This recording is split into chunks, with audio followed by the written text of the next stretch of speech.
true. Rejection hurts, loneliness hurts, envy hurts, and losing someone hurts. Everyone gets these things mixed up with love.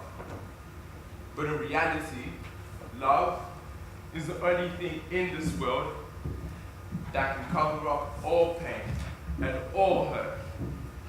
Love is the thing that makes people feel wonderful again.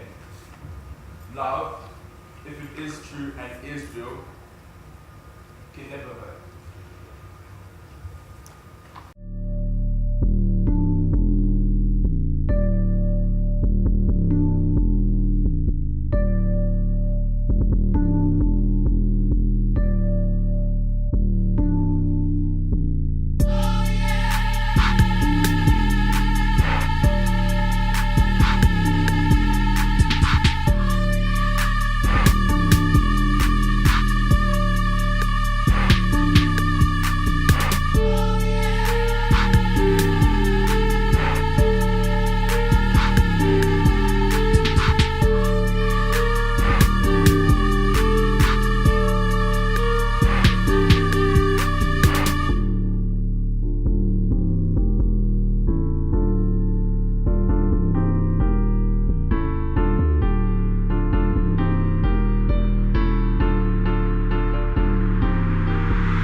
Good morning, everyone. For those who don't know my name's Keji, and you're all so welcome to this event today. This is our second event for the year. And thank you, King David, for that lovely rendition. Real love never hurts. It's the way we perceive it. We call this class a mastermind class, and we are a not-for-profit organization with all our sponsors providing their services free so that we can make this event a free event. We are encouraged to rethink the way we think, to reprogram the way we've been wired so we can accomplish things greater. I always quote a minister of blessed memory who said, "The richest place on earth is the grave." Our mandate always is to bring forth practical ways to assist you to break forth beyond your self-imposed limitations. Why do we say the richest place on the earth is the grave? Because there's so many people who have passed away with unfulfilled dreams, unfulfilled books that have not been written, ideas that have not come forth. And that is what we want you to do, is to break that barrier. Don't go away. Don't walk away from this earth without fulfilling every single dream that you have in your heart, every single idea. We've had lots of classes previously in the last 1 year, like we showed on the video. And Lakers said something. He said, if any idea can drop forth in your mind, you can accomplish it. Any picture. But what happens there is the self-talk, the things that we say to ourselves and we go, oh, no, I can't do it. As long as you can create that picture in your mind, you can do it. You can accomplish it. And that's what we're all about, wanting to make sure that we can encourage you to do the same. For those who know of computers, what would it be like if you had, your updated or upgraded Mac and you're trying to put in a Windows 98 in it? What's going to happen? Sorry, it's not just going to work. Or I've got my Microsoft and I've got a lovely good computer and I'm trying to put a 98 software in it. It's just not going to work. And that's what we're trying to do here, is to reprogram and say, no, don't work with that old mindset. Let's upgrade. Let's look at things differently. And that's why we use the word perception. Perception is the way you view things, the way you see things. And what we understand when we come here, we explore the way you see things, and we want you to start to see things differently so that you can accomplish what you need to accomplish differently. I usually quote also. I call it the bestseller. It's truly the bestseller, not that I call it. The most widely distributed books of all time. and the most widely translated book of all time. And there is a young man in there, true story, a man called Joseph, and he was traded off. He was rejected by his own family. And he was traded off and made a slave. But that was his family. He was really rejected by his family. But at the end of it all, when he became second in command to Pharaoh, which is a true story of Egypt, he chose to perceive that problem differently. And he said, look, you look at it, the brothers were so bad, they felt so bad because they had rejected him. But he said, you look at it that way, but I perceive it differently because I was made a slave so that I could be here for you today. And that's what we want to do to you, want you to accomplish today before you leave. Perceive that problem differently and look at it differently. And that's what he did. Without saying too much, we have a young man here who's been with us since the start. And he's a gifted worshiper, a God lover. He's known for his energetic praise and uplifting worship melodies. He has enjoyed the mercies of God as he has been privileged to minister in several churches and concerts in Africa. He is the founder and lead singer of the music group The 300, and he's also the founder of the Spirit of David concerts. He's married to a beautiful wife, Tenda Okpechi, and blessed with a beautiful daughter, Janita Okpechi. He also will be hosting a concert on the 7th of July at the 157 Kingsway Dutch in WA here, on the 7th of July, and we will show that to you. Please welcome with me our worship minister, Chidi Okpechi.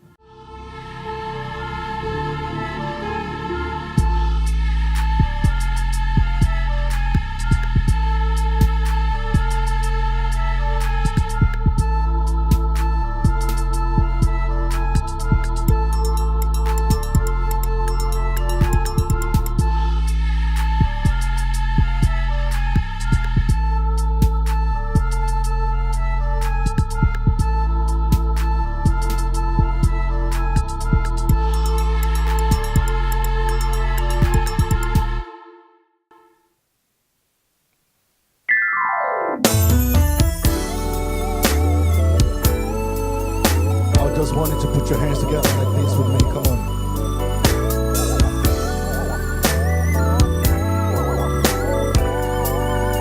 Yeah, yeah. Knowing that you love me before I knew you fills my heart with love for you always. You'll never leave me nor forsaken me, no. Your love is real to me. Before I met the goal, you came in and rescued me. You stretched your mighty hands and you brought me out of sin. Gave yourself on the cross and you died for me. Your love is real to me. No one loves me like I do. I find real love in you. 'Cause your love is so real, yeah. Real to me, yeah. Real to me. 'Cause your love is so real, yeah.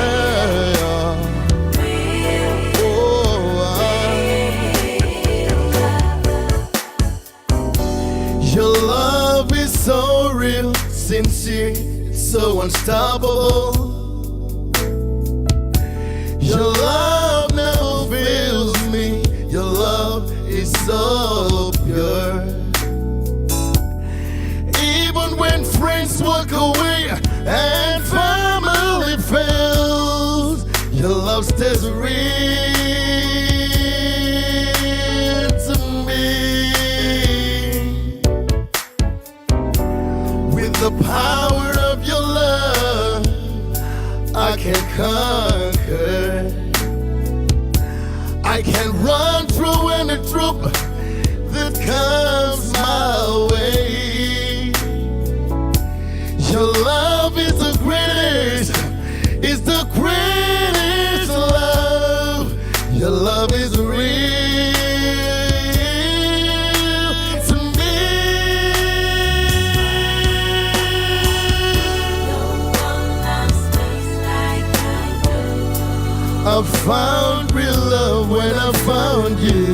I find real Oh yeah, love in you. 'cause your love is so real. Love is so real. It's real to me.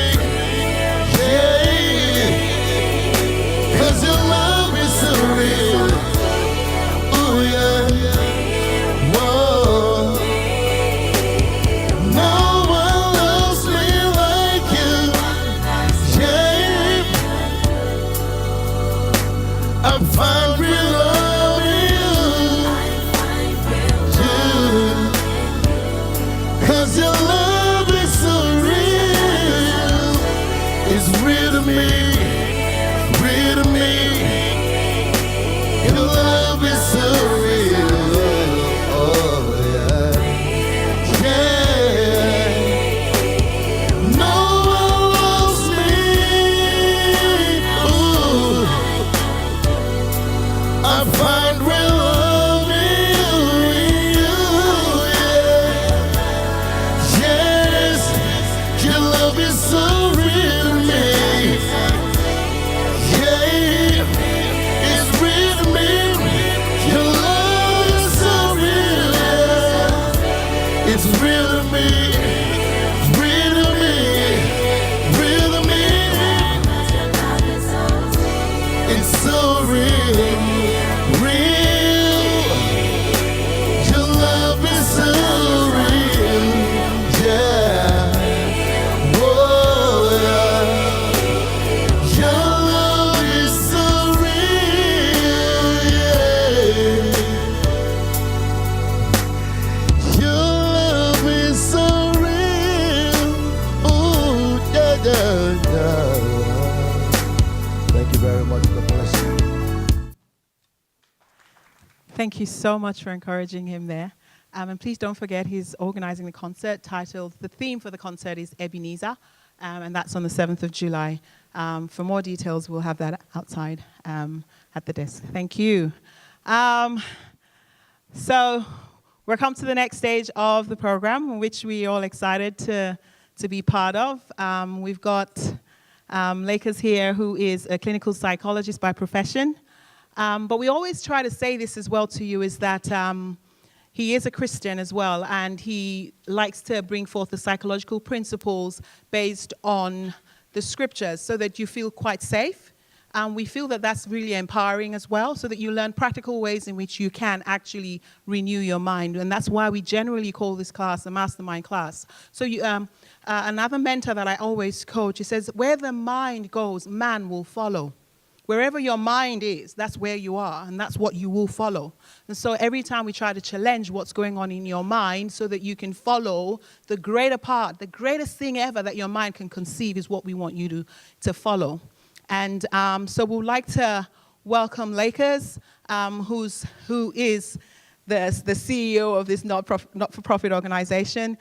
Please all welcome with me, Lakers, Komaiya.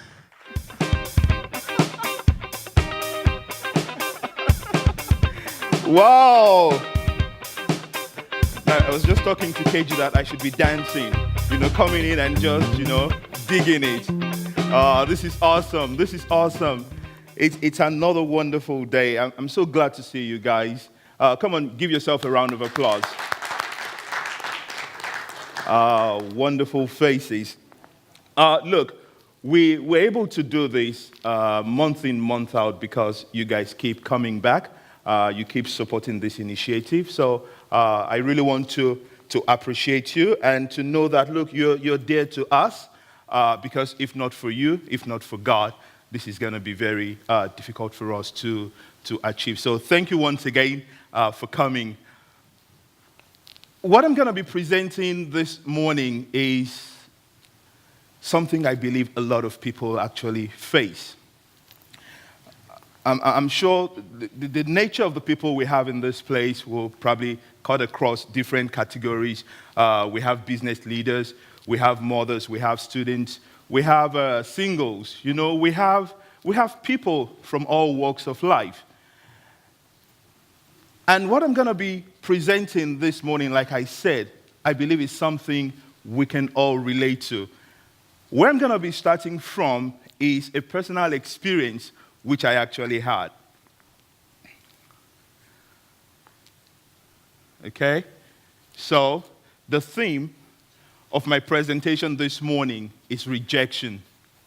Rejection, the sting, and the antidote. And I'll give you a quick story. Like Keji said, we try as much as possible to get people to sponsor us as far as this initiative is concerned. So there was this fateful day. I went to a particular local business, you know, to just seek for sponsorship. Unfortunately, when I got there, the CEO wasn't there. So I was given like a card and told, look, come back on this particular day to come see this wonderful man. So come that day, of course, I was very prepared to see this wonderful gentleman. So I went in my best outfit, right? Put the right cologne on, you know, smelling nice, wanting to make a good impression. Rehearsed my line, had everything basically in place. And then I walked into this particular organization, and lo and behold, I actually met this fine young gentleman. And just as I was going to begin to give my spiel, the guy just said, I don't have time for this. Just leave your card here, you know, and you know, I'm not even sure if I want to see you. It was like I almost had a double take. Was he talking to another person? He said, I don't have time for you. Wow. I thought in my mind, you're not even taking the opportunity to even listen to me. In that particular moment, I felt like a tail actually grew out of my bum, and I just walked out of the place like that. I felt rejected. I felt rejected. I was in the car. I said, okay, so what am I going to do based on what this guy has said? Look, I can just take that aura, the fact that this guy landed really hard on me, I can take that aura back to the office and make my life miserable for the rest of the day. But I said, no, I'm not going to do that. So guess what I did? I drove 40 minutes to another organization to do the same thing. Now, at this point, I didn't even care if the other person was going to do the same thing. But I said, look, whatever this guy, the way he landed on me, I'm not going to allow this to actually affect me. I'm going to try again. And I was talking to someone this morning, and we're just sharing, you know, something that we all throw around, you know, one of those fine sentences, you know, when we say once beaten, you know, twice shy. And I told myself, look, you've been beaten once. Are you going to be twice shy and not, you know, do this again? I said, no, I'll go. So I drove 40 minutes. And, well, I was able to speak to another fine young gentleman who also said no. So that was double rejection in a day. What am I saying this morning, guys? Rejection is something we all face. You know, you may just have been dumped by a partner. You may have tried to float a particular idea, you know, during your business meeting, and you've been shut down. You may have had, you know, an awesome project, you know, that you wanted to do. And you went to people, well-meaning, so to speak, to encourage you, but you were just shut down. And that's why I felt, look, let's talk about rejection this morning. Let's look at rejection from another point of view. Because basically, what I do at TOD is to allow us to see things from a different point of view. Last month, we looked at how the obstacle can become the way. If you're interested in that, it's on YouTube. Just go to Tribe of David on YouTube, and you can watch the whole presentation on YouTube. And this one also is going to be going on YouTube. So even if you miss any of our upcoming presentations or show like this, go to Tribe of David on YouTube. It will always be there, okay? So I want to move on now. Let me also give you like a snippet of what to expect. After this presentation, I have a special guest, and I think that's actually the fun bit. And I'm going to be inviting her after I've done my own spiel, and we'll just go through some of our own experiences too. You know, rejection experiences, especially as far as business is concerned. So I can tell you that's going to even be more fun than what I want to do. But just bear with me. So, rejection, the sting. I'm going to be starting with this particular statement from the Bible. And if you're familiar with me, that's where I always start from, because I believe this is the starting of everything. It says here that the stone the builders rejected has become the cornerstone. Now, that for me, that's awesome. The stone the builders rejected. So that means a stone, you and I, right? We actually can be rejected at a particular point in time in our lives, but we can also come to a point in which we actually become a cornerstone. Now, everybody in this place is building. Do you agree with me? We're all building. And just as you and I are building, we're also part of a building. That's awesome. And can I take that a bit further? Even as you have been rejected, chances are that you've also rejected some other people. Yes. So we begin to see that just as we are also part of a building, we are also building. But the important thing here is that the stone remained whatever it was meant to be. And at the right time, the stone that was rejected, now that stone did not say, once bitten, twice shy, I'm going to stop being a stone. That stone kept being a stone, and at the right time became the cornerstone. So what am I saying to you this morning? I want you to begin to look at rejection in a different way. Take a particular instance. That's the way I do this. I want you to have a particular instance in your mind where you have been rejected. Something really painful to you. And begin to look at how you can connect with what I'm going to be sharing with you in the next 30, 40 minutes and see how you can have a change of paradigm as far as rejection is concerned. Let me move on. If you knew the people you are designed to bring benefits to will reject you, will you stay committed to your mission? Is someone getting something this morning? The people you are committed to. So look here. I'm looking at inventors. I'm looking at people who can broker ideas. I'm looking at people, who can come with value to the community, with value to the business world, with value to the person sitting next to you, because everyone in this place has an area of influence. Do you agree with me? Yes. Do you? Absolutely. We all have our own area of influences.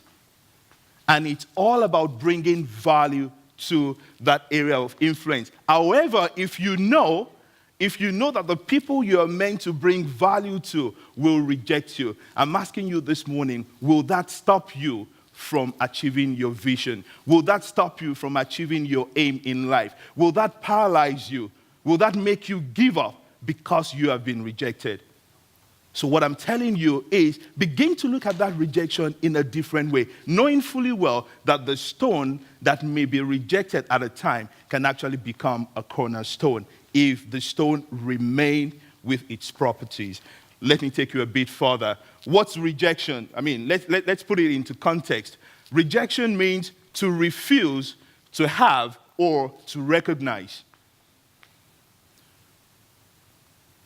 There are people in this place, you've been rejected by your family members. You've been rejected by people really close to you. You've been rejected by friends. You've written applications several times. It's come back as, oh, we're sorry. There's no space for you in this place. There was actually a time when I first came to Australia.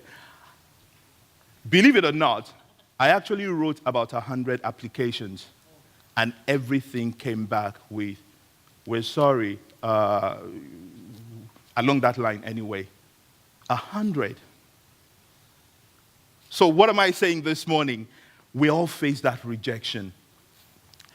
Another definition of rejection: to refuse to grant a request, to refuse to accept someone or something. And I think that's where a lot of people struggle. When you're rejected, when you're rejected by a spouse, when you're rejected by a partner, when you're rejected by a group, when you're rejected by the people you look up to. Rejection. Another definition is to discard as useless or unsatisfactory. To discard as useless. And I think that's actually the one that stings the most. When you're related to as useless, when you're related to as you have no value, and that's why you have been rejected.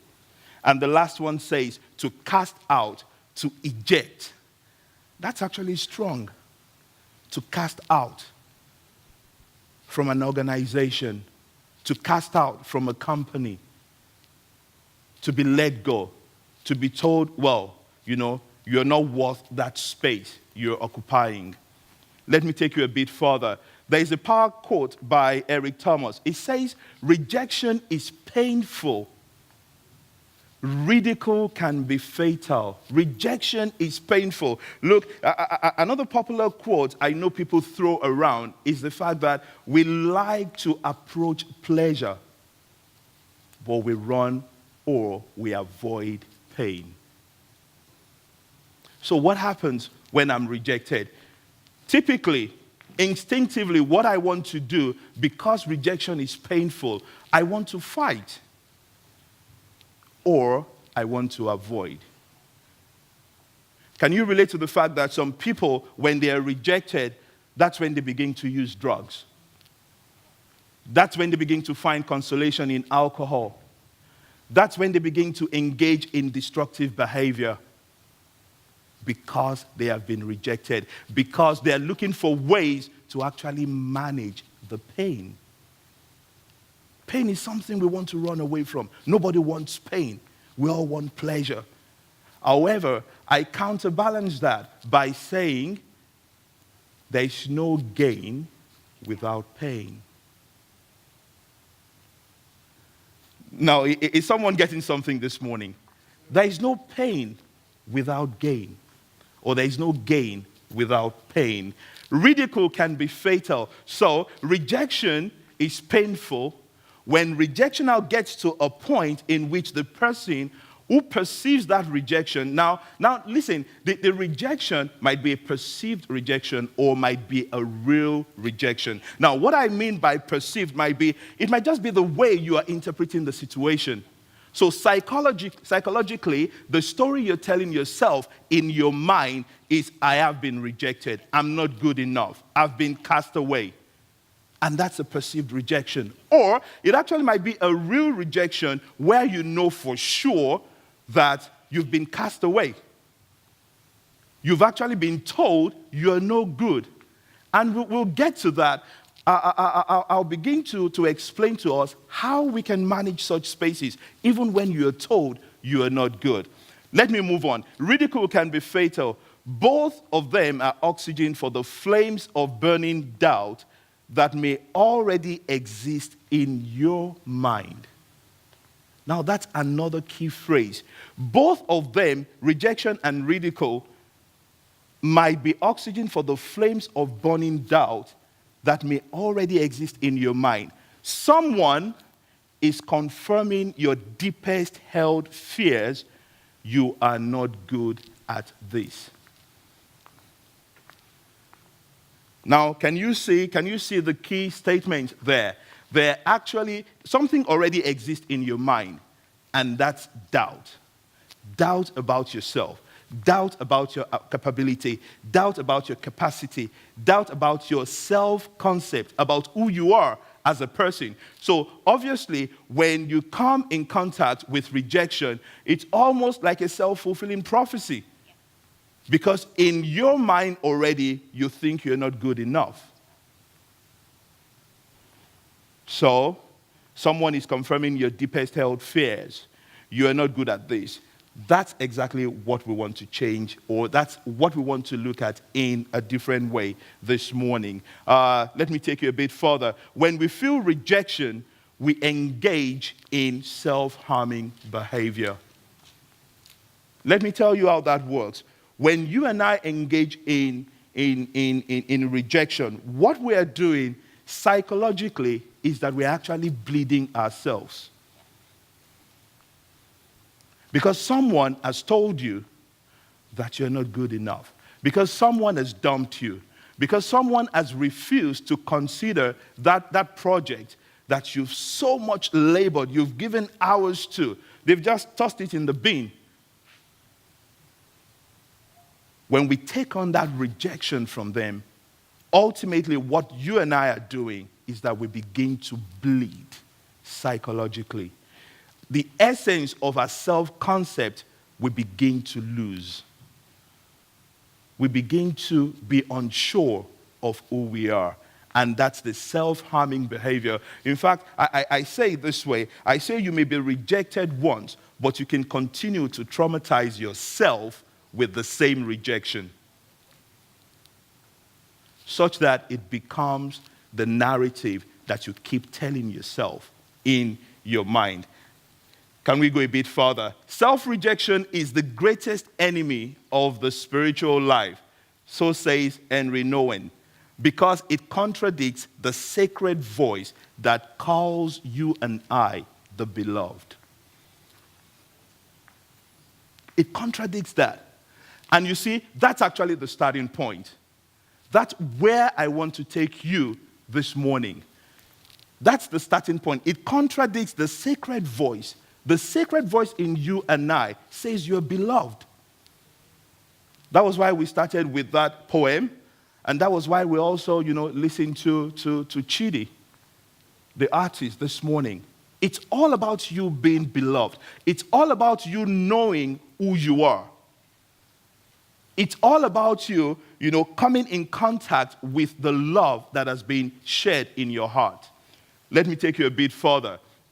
There are these different people from different parts of the world, from the different parts of the industry, which at some point, some of the ideas that they had, just as you have ideas this morning, those ideas were ridiculed. But today, we're enjoying the fruits and the benefit of those ideas. So this is going to be something I want you to participate in. I'll just read them, and I just want somebody to just shout, the answer for me. This dash has too many shortcomings to be seriously considered as a means of communication. The device is inherently of no value to us. Now, this was a memo dated 1876. Who knows what this might be? Yeah? Telephone, good. Another one, I do not believe the introduction of dash will ever affect the riding of horses. Cars, right? Good. The wireless music box has no imaginable commercial value. Who would pay for a message sent to nobody in particular? What do you think that may be? The radio, yeah? Good. Who wants to hear actors talk? Warner Brothers before rejecting a proposal for dash with sound. What could that be? TV? Movies. Movies with sound. Like, you remember Charlie Chaplin, right? It was at that time. And somebody said, look, who wants to hear actors talk? I can imagine if we're still watching things like, Charlie Chaplin now, it's just going to be very funny. Yeah? Another one says, who wants to copy a document on plain paper? Rejection letter in 1940 to Chester Carlson, inventor of the what? Fax machine, photocopier. We're getting closer. Well, it's a photocopier by a particular company. Xerox. The Xerox machine. Okay, it's actually there. Today, they rank Xerox Corporation. Duh. Okay. There is no reason anyone would want a dash in their home. Computer. In fact, you have one in your pocket now, not just in your home. Yeah? I mean, we have crazy processing powers just, in the palm of our hands now. Somebody was actually saying that the processing power of what we have as phones now can actually be likened to the power of the computer that was used to send the first man to the moon. That's how powerful the phone you and I have on our hands now. I mean, who knows what this is going to be in the next 20 years? But at a particular time, somebody actually said, who wants computers in homes? Okay? So I'm trying to get you to see the fact that, look, the fact that you've been rejected, whether it's an idea, whether it's a person, if you continue, one, understanding that you are beloved, secondly, remaining that person you are, but keep improving on yourself, it's a matter of time you become the capstone, you become the cornerstone. Another one says, so we went to Atari and said, hey, we've got this amazing thing, even built with some of your parts. And what do you think about funding us? Or, we'll give it to you. We just want to do it. Pay our salary. We'll come work for you. And they said, no. You haven't got through college yet. That was what? That's computers. Huh? Apple computers. Okay? And I think, yeah, that's it. So you see different people, people you and I can relate to. My question to you now will be, what if you were Steve Jobs? How would you have handled that rejection? What if you were Graham Bell? How would you have handled that rejection? Graham Bell also, he had rejections in his life. In fact, a journalist actually asked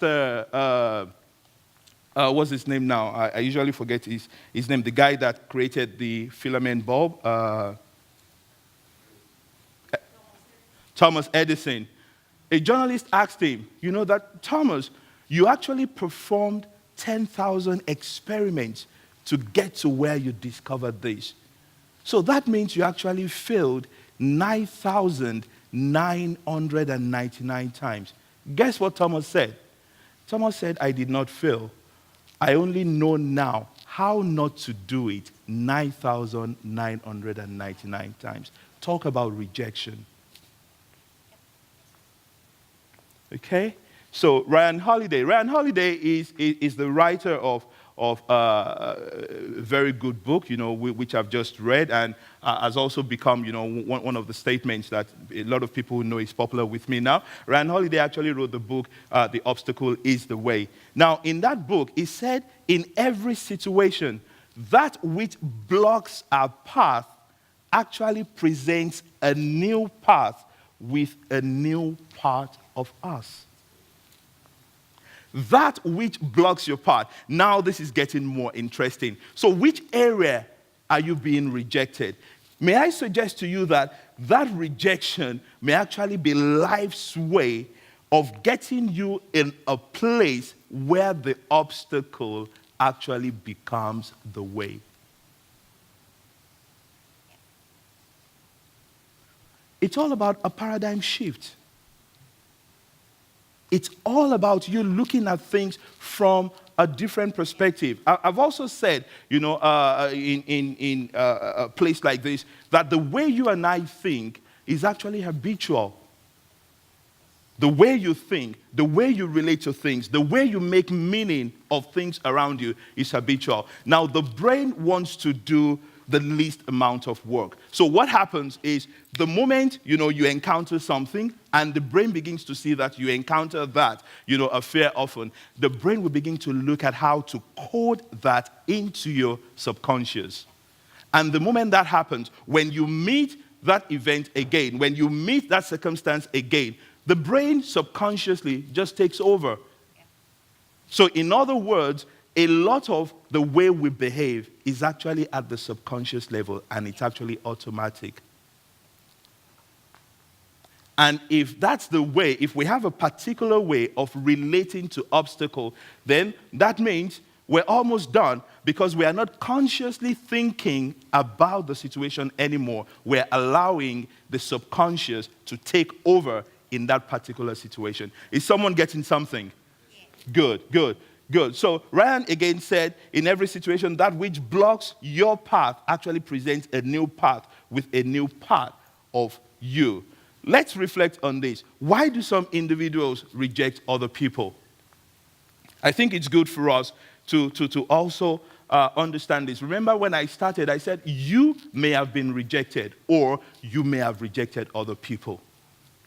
Why do people reject others? I think the first reason is because people may be threatened. And I'll explain that. And I mean it in a good sense. People may be threatened, and that's why they may reject you. Now, look at it this way. Let's assume a wild animal comes into this place now, a wild lion. What's going to be your reaction? Yeah? I'm sure we'll just scamper out of this room. Now, what has kicked in is what we call the fight or flight reaction. Reason being, we want to self-preserve. So, meaning the moment you are in a situation where you feel or where you perceive a threat, the first thing you want to do is to reject that situation or to avoid that situation. So, when people feel that you are a threat to them, the first thing that they will do is to reject you. If people think an idea, just like the car idea then would have been a threat to all the people that sell horses at that time, they would have rejected that idea. And I can tell you, there's some people sitting in this place this morning that your ideas have been rejected. Not because those ideas are bad, but because those ideas were actually a threat to the people you presented them to. And that's something you need to understand. So it's not you. It's not your idea. It's just because you presented it to someone who was under threat. And the way they could relate to it was to reject you, to achieve some kind of psychological balance for themselves. So that's one of the reasons why people reject other people. Another reason why people may reject other people is what we do not understand, we fear. What I don't understand, I'm going to fear. And what's going to be the outcome of that? If I fear something, again, it's going to be the fight or the flight reaction I'm going to have. If I do not understand what's happening, if something begins to happen, whether in my mind, whether in my world, whether in my relationship, whether at work, and I can't really, make sense of it, it's natural for me to fear. Because guess what? At the core of every individual is that thing called what? Control. We want to control our environments. We want to control people. You want to control your spouse. You want to control your friends. You want to control your daughter. You want to control your son. You want to control your boss. We all want to control. Children want to control parents. The 2-year-old in the shopping mall that is throwing tantrum, wanting lollies. What do you think the 2-year-old wants? Can you imagine? Right from that particular point, even a 2-year-old knows how to get their way, by engaging in some behavior. So at the root is that control. And the moment we begin to see that we are floundering as far as control is concerned, we fear.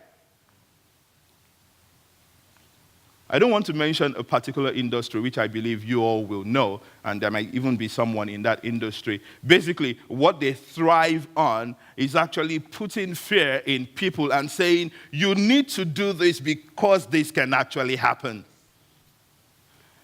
And 9 out of 10 times, those things do not happen. And that's how they keep making their money. Yeah. Because we don't want those things to happen. So we say, okay, yeah, give me that policy. Yeah.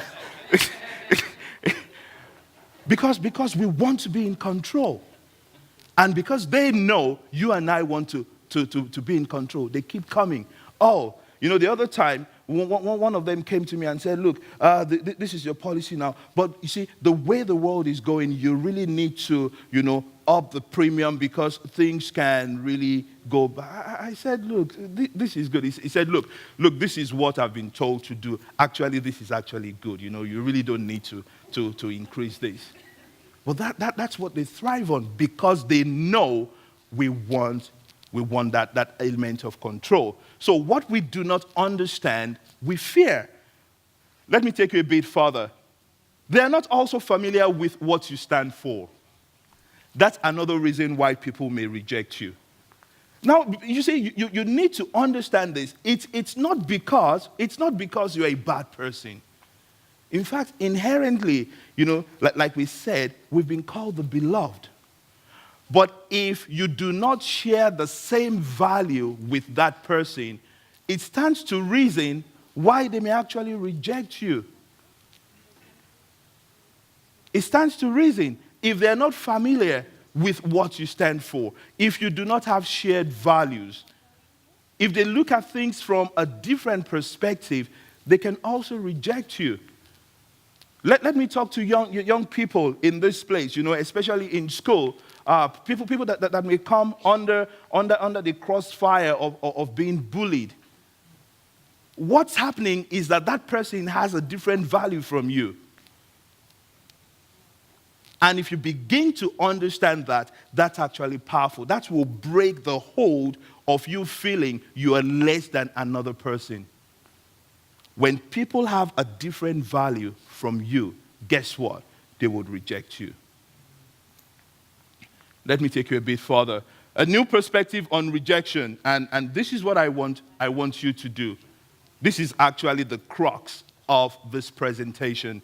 Because look, if after having said everything, if there is no call to action, then again, I wouldn't think I've actually fulfilled what I want to do this morning. So this is the call to action. How do I relate to rejection? How can I begin to look at rejection in a new way? Look, even if this is not for you, I'm sure this is for someone close to you. Someone close to you. So I'm saying, look, all the people in this place do not suffer rejection, but there's someone that may suffer rejection. This is good for them, but this is good for you too. All right?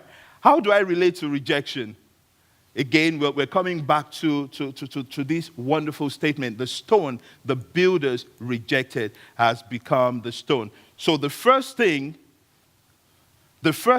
is that you and I need to understand that we're actually a piece of a puzzle in a larger picture. Remember the last point I said? I said you may not have similar values. But if you begin to look at yourself as part of a puzzle, now you don't have to be the whole puzzle. Just like the stone remained the stone. The stone doesn't have to be the whole building. So if you think you have an idea, if you think you have something, and because of that particular thing which you have, you've been rejected, look at it from that way, from this point of view, that you actually might just be a piece. But if you remain that piece, eventually that stone will become a cornerstone. If you begin to see yourself as even if you look at your body has different parts to it. Would you agree with me? Yeah. Do you agree with me? Yeah. The body has different parts. And the different parts of the body actually does different things. And if you begin to gain some understanding from the part that, look, yes, this is who I am. Yes, I have a purpose in life. Yes, there is an intent for which I have been created. Then you begin to see the part you play in life as a piece of a puzzle in a larger picture. Guess what? If you want to put a puzzle together, no matter how small a piece is, if that piece is not in the puzzle, the picture will not be complete. What am I saying? There is a place you have in the world. There is a place you and I have in the world. And not until that piece of the puzzle which you are fits into the whole, the picture is never going to be whole. The picture is never going to be whole. So what am I saying? Yes, you may be rejected. You remain that stone. Keep working. Keep improving. I mean, part of what TOD stands to do is to help people with personal growth and leadership development. Because I tell people, everyone is a leader. At the very microscopic level, you might just be a father and you are a leader in your home. You might be a mom, even a single mom. To your child, you are a leader. From wherever you are, even in any organization, someone like John C. Maxwell has made popular the concept of 360 degrees leadership. You can lead from anywhere and everywhere. What is leadership? Leadership is influence. Everybody in this room has an area of influence. So potentially, everybody in this room is a leader. Someone said, I asked someone the other time, I said, look, do you know John C. Maxwell? He said, no, I don't. I said, look, C. Maxwell is actually a leadership guru. The person said, no, I don't know John C. Maxwell, and besides, I'm not a leader, so I wouldn't read John C. Maxwell. I said, well, maybe that's why you're actually not a leader, because you are not reading John C. Maxwell. Because everyone is actually a leader. Everyone has an area of influence. So if you and I begin to understand that we are a piece of a puzzle in a larger picture, I'm telling you this morning, it will begin to change your mindset as far as rejection is concerned. Let's go a bit further. The second point I want you to understand is that you need to remain unique. You need to remain unique. I tell people, look, I can only be Lakers. I can't be another person because another person is taking. I can't be another person. The best person I can be is myself. The best person you can be is to be the best version of you. Not another person. Don't be another person. Be the best version of you. Commit to your own personal growth and development. And before you know what's happening, you'll actually begin to move towards that dream. You begin to move towards that vision. You begin to move towards, that goal that you want to achieve. If you commit, if I ask people in this room now, I'm not sure how many people will tell me that they actually have a plan for their personal growth. I'm not going to ask you to lift your hand, but that's something I want you to think about. Do you have a plan for your personal growth, or are you just floundering through life? If you don't have a plan for personal growth, it's not just going to happen, by accident. It's something that you need to commit to, and it's something you need to be consistent with. So, remain unique and remain authentic. Now, those are two powerful words. Like I said, don't try to be another person. Just be the best version of you. Be the best version of you. Whatever you find your hands to do, do it really well. Do it well. Give yourself to it. The other day I was listening to a podcast, and the guy was trying to compare between someone who is a carpenter and someone who is a craftsman. He said the difference between the two is that the craftsman, at the end of the day, they leave a part of them in whatever they've created. The carpenter just comes, all he does is just to, put nails to wood and that's it. Get paid, clock, and that's it. But for the craftsperson, they go that extra mile. They don't relate to themselves as a carpenter. They see themselves as someone with a craft. How do you relate to what you do? Do you relate to what you do, even as work is concerned, as just going, clocking your card and just going home? Or do you do it as a craft? Is your heart in it? Again, I get to meet different people. The other time also, someone was telling me, he said, look, Lakers, the kind of job I'm doing, it's as if I'm just dying every day. I don't like that job. And I ask myself, why are you doing something that every day you're actually dying 1,000 deaths? Why? Why? Why don't you go someplace? Why don't you do something that you get up excited and you feel, yes, I'm going to be a craftsperson as far as this is concerned? If you're not in that place, you can find it. It's something that is out there. It's something that is on the inside of you that you can discover. And perhaps that's why I said, as far as self-development is concerned, you need a plan. You need a plan of action. Learn to accept and celebrate. Celebrate your uniqueness. At times, I just choose to celebrate myself. I don't wait for people to celebrate me. Now, it's good when you're celebrated, but if you guys are not going to celebrate me, I'll celebrate myself. And that's all about being unique. I celebrate my uniqueness.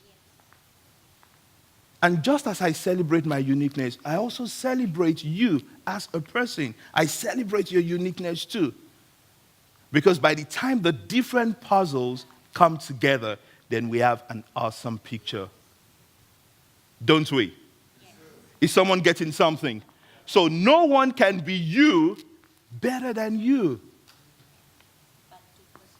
No one can be you better than you. You have a unique place in the world. I want you to turn to the person, if you have someone really close to you, turn to that person and tell them you have a unique place in the world. Yeah.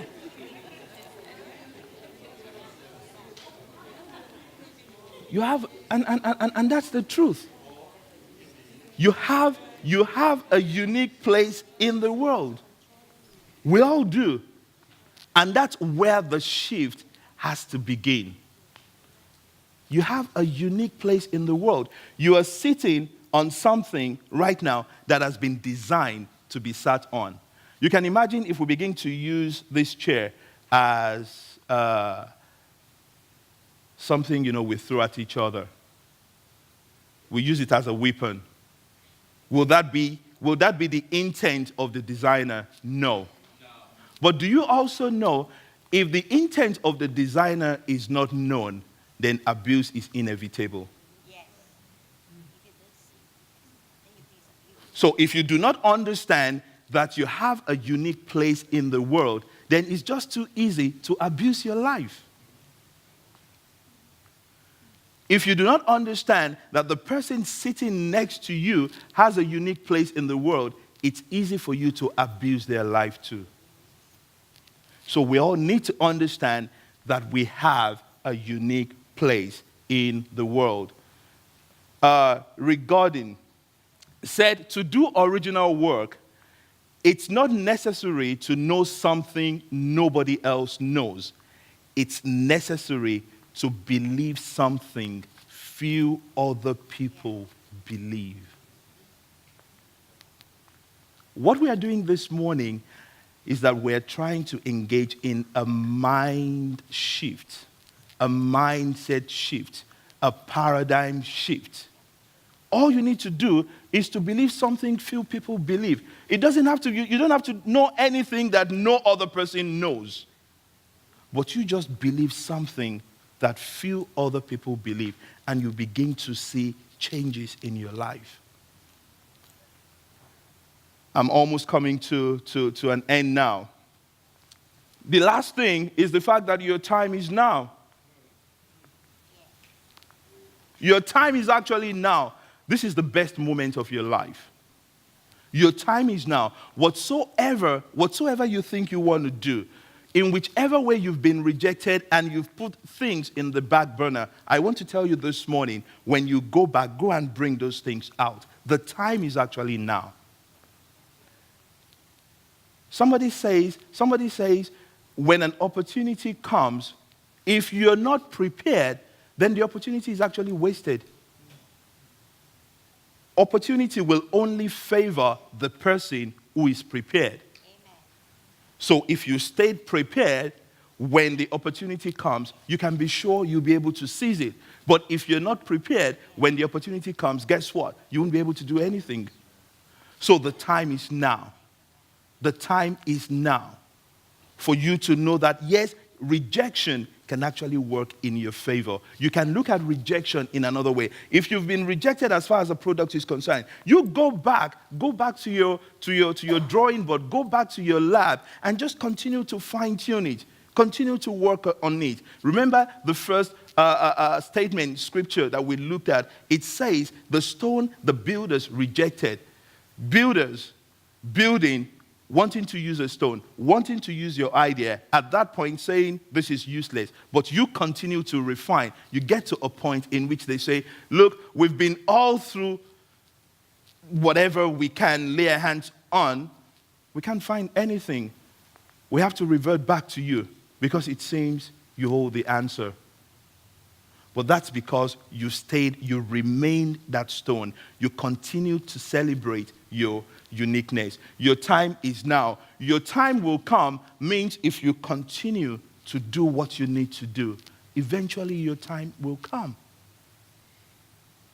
But if you fail to prepare, then nothing is going to happen.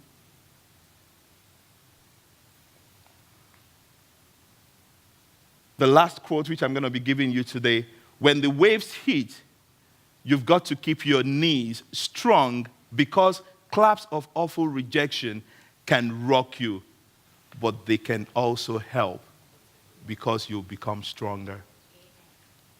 You'll become stronger. Like I said, I have an awesome guest, this morning, and the reason, or one of the reasons, why our guest is going to be coming, and just sharing, a bit of herself as far as business is concerned, is because she actually works with bees.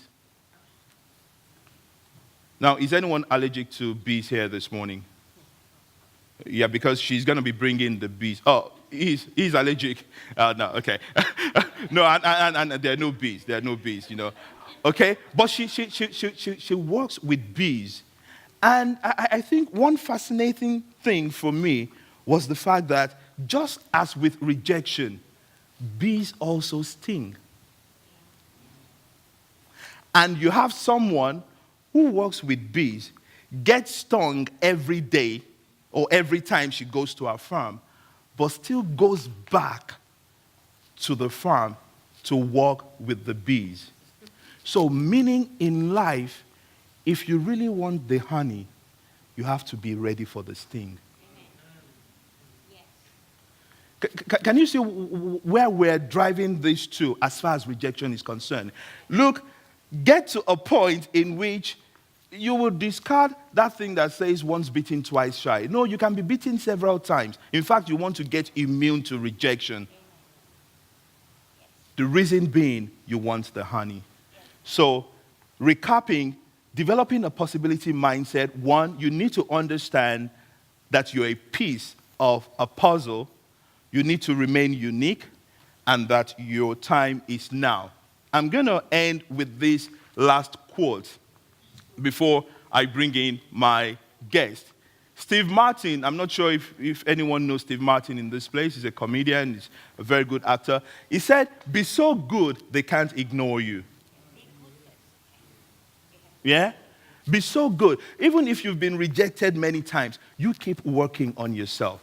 Keep working on your craft. Keep working on that idea. Keep working on that business. Keep working on whatever you need to do. Be so good that people cannot ignore you. That stone was so good that it came to a time they had to go to the stone and say, look, you have to be our capstone.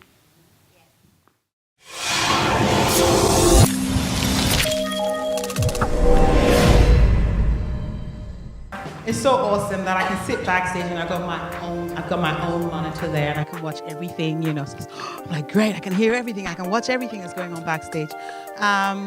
Just remember, you're a piece of that puzzle. Do you know the puzzles never look the same? You know, we get kids to make puzzles and do puzzles, and can you imagine you're trying to put a puzzle together? You put that one doesn't fit in there, isn't it? What do? You put it aside and you wait for the next time where it does fit into that spot. So that's probably what it looks like, but you need to recognize what piece you are, and I just thank you for that. Thank you so much, Lakers. Before we go on, we just have a word from one of our sponsors, and I'll just like to call up. I'll say one thing about the sponsors. They've also taken a risk to be part of this, to provide a service for us free so that we can make this free to you. They've taken that risk. Not knowing us, and we've just shared the vision, and we will acknowledge them. But we just want a word from one of our sponsors who's also on the board. Nigel Onamade, please. Hi. This is just to announce that we're having a concert on the 26th of May this year. The next meeting is going to be 26th of May, right? 30th of June. Okay, sorry. So 26th of May, Carey Baptist College. The title of the concert is Bridges Concert. Basically, the vision is to build a bridge between the young and the old, between I would say, Australians and the true blue Australians. It's a concert of different professionals coming together. Basically, all those people on that list have either studied music in school or studied in university, or they're working as full-time musicians, but all of them are people of faith. So they're coming together. I don't think anything like that has been done in Perth. And it's going to be real good fun. So please, encouraging all of you to please be there. 26th of May, 7 p.m. at Carey Baptist College Auditorium. And it's a free concert. But we're going to collect an offering at the end to support some charities that we have stated there. And we're building bridges between us and those charities as well, between the musicians. It's all bridges. Thank you. Thank you very much. Thank you. So we come to that point where we would also like to open up the opportunity for you if you would like to make a donation. We have some of the girls there. They'll just pass the basket around, but we'd also like to acknowledge our sponsors at this time. As you watch the video, we'll have the baskets passed around if you'd like to donate. Thank you so much.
So definitely, if you do recognize our sponsors, we would also like you to say thank you to them on our behalf. And before we go, we always like to let you know what's going to happen, our next event. Like you've seen, the Bridges concert will take place in May, but we're coming up on the 30th of June. So I'd like you to write that down in your diaries. The 30th of June, we're meeting here again So we're skipping May, but we're going to June the 30th, and we're going to be discussing audacious. Do you know, and that means fearlessly bold. And there was someone who was talking, and he was speaking to an audience, and he was trying to talk about being fearlessly bold, and I'll just say something. And he had to go to a lady and said, look, what if you meet a lion in the wild? What do you do? True. What do you do? What would you do if you came up and you met a lion in the wild? And he asked this lady who was a professional, what do you do? And surprisingly, the lady said, you stand. You don't run. That's what he told her. She told him. You don't run when you meet a lion in the wild. And then she says, you stand, and then you make some noise. You actually make some noise. So, because what he does is he tries to intimidate you because of his size. And so if you run, he'll chase you. But if you stand and then you make some noise, like, who's this? But when we're sure about ourselves, we can make noise. Is that right? And that's what we're trying to do here. So that's to build up to what we'll be talking about, fearlessly bold. We meet the lion, and yes, we stand. We meet the lion, and yes, we'll make some noise. I'm going to make some noise now. Yes, and I'm telling you, you're going to be the best. We want you to be the best that you can ever be. Thank you so much for sitting through. Fortunately, like you have seen, one of our sponsors, the Charcoals, has provided food for us, the chicken and salad. Awesome. I tell you, for free. Seriously, we're just so encouraged. That encourages us. Even though we've had a few rejections, we've had people who said, no, we'll take the risk. You go for it. You make this free for the community and impact lives. And you and I can go out there and influence the world with a positive message that you have been called to bring. Thank you so, so much. If you don't know anyone that's seated by your side, while we're out there, it's a lovely time to network, tell us who you are, talk to somebody, and please don't go away without at least introducing yourself to one or two persons. Thank you very much for coming, and refreshments are served. Thank you so much.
So today at this edition of Tribe of David,